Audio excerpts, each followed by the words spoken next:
Trump আর Netanyahu. এতদিন এই দুই নেতাকে বলা হতো মধ্যপ্রাচ্যের সবচেয়ে শক্তিশালী জুটি, ঠিক যেন বলিউডের শাহরুখ কাজল জুটির মতোই। কিন্তু এখন সেই সম্পর্কে ধরেছে বড় ফাটল। ঐতিহাসিক মার্কিন ইরান চুক্তির দিনই নেতানিয়াহু এমন একটি কাজ করলেন যা ট্রাম্পকে রীতিমতো মরিচ ডলা দিয়েছে। কি ঘটছে মধ্যপ্রাচ্যের রাজনীতিতে?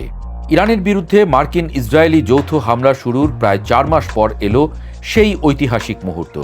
গত 17 জুন বুধবার ফ্রান্স থেকে ভার্চুয়ালি ট্রাম্প এবং তেহরান থেকে ইরানের প্রেসিডেন্ট পেজেশকিয়ান দুজনেই সই করলেন যুদ্ধ অবসানের সমঝোতা স্মারকে। ট্রাম্প দাবি করলেন এই চুক্তি আগামী 15 থেকে 20 বছরের জন্য ইরানের পারমাণবিক কর্মসূচিকে নিয়ন্ত্রণে রাখবে। স্বাভাবিকভাবেই ট্রাম্পের গর্বের শেষ ছিল না। এনবিসি নিউজ বলছে এই চুক্তি হরমুজ প্রণালী খুলে দেওয়া থেকে শুরু করে ইরানের উপর মার্কিন নৌ অবরোধ প্রত্যাহার পর্যন্ত 14টি গুরুত্বপূর্ণ বিষয় নিয়ে সমঝোতার পথ খুলে দিয়েছে। সিবিএস নিউজের প্রতিবেদন জানাচ্ছে, ট্রাম্প দাবি করেছেন এই চুক্তি ইরানের পারমাণবিক কর্মসূচিকে 15 থেকে 20 বছর নিয়ন্ত্রণে রাখবে। কিন্তু ঠিক সেই মুহূর্তে সব হিসাব উল্টে দিলেন নেতানিয়াহু। ট্রাম্প ও ইরানের বেঁধে দেওয়া রেডলাইন ছিল স্পষ্ট। লেবাননের রাজধানী বৈরুতকে সংঘাত থেকে দূরে রাখতে হবে। কিন্তু নেতানিয়াহু ঠিক সেই রেডলাইন পেরিয়ে বৈরুতের দাহিয়ে এলাকায় বিমান হামলা চালালেন। কুইন্স ইনস্টিটিউটের নির্বাহী ভাইস প্রেসিডেন্ট ত্রিতা পার্সি অ্যান্টিওয়ার.com লিখেছেন, এই হামলার পেছনে নেতানিয়াহুর দুটি সুস্পষ্ট লক্ষ্য ছিল। প্রথমত, ট্রাম্পের বহুল প্রতীক্ষিত মার্কিন ইরান চুক্তি ভেস্তে দেওয়া। দ্বিতীয়ত, ইরান মধ্যপ্রাচ্যে যে নতুন প্রতিরোধ সমীকরণ তৈরি করতে চাইছিল, অর্থাৎ লেবাননে হামলা হলে ইসরায়েলে সরাসরি পাল্টা আঘাত, সেই সমীকরণ শুরুতেই রুখে দেওয়া। সিএনএনের বিশ্লেষণ বলছে, ইরান এই প্রথম দশকের মধ্যে এমন একটি আঞ্চলিক শক্তি হিসেবে দাঁড়িয়ে গেছে যে তৃতীয় কোনো দেশে ইসরায়েলি আগ্রাসনের সরাসরি জবাব দেওয়ার সক্ষমতা এবং ইচ্ছা দুটোই রাখে। ট্রুথ সোশ্যালে পোস্ট দিয়ে ট্রাম্প সরাসরি বললেন, বৈরুতে এই হামলা হওয়া উচিত হয়নি, বিশেষ করে এমন একটি বিশেষ দিনে যখন আমরা ইরানের সঙ্গে শান্তি চুক্তির একদম দোরগোড়ায়। ট্রাম্প নেতানিয়াহুকে ফোনে পরিষ্কার বলে দিলেন, বিবি সাবধান থাকো, নইলে খুব শিগগিরই তুমি একা হয়ে যাবে।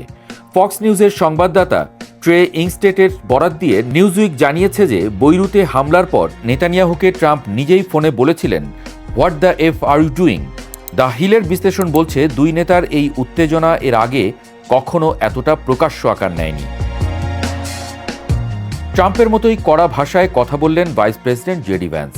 আল জাজিরার প্রতিবেদন অনুযায়ী নিউ ইয়র্ক টাইমসকে দেওয়া সাক্ষাৎকারে ভ্যান্স ইসরায়েলের দুই কট্টরপন্থী মন্ত্রী বেন গভির ও স্মোট্রিচকে সরাসরি প্রশ্ন করলেন, তোমাদের সুনির্দিষ্ট প্রস্তাব কি? মাত্র 90 লাখ মানুষের একটি দেশ কেবল মেরে মেরে তার সব জাতীয় নিরাপত্তা সমস্যার সমাধান করতে পারে না।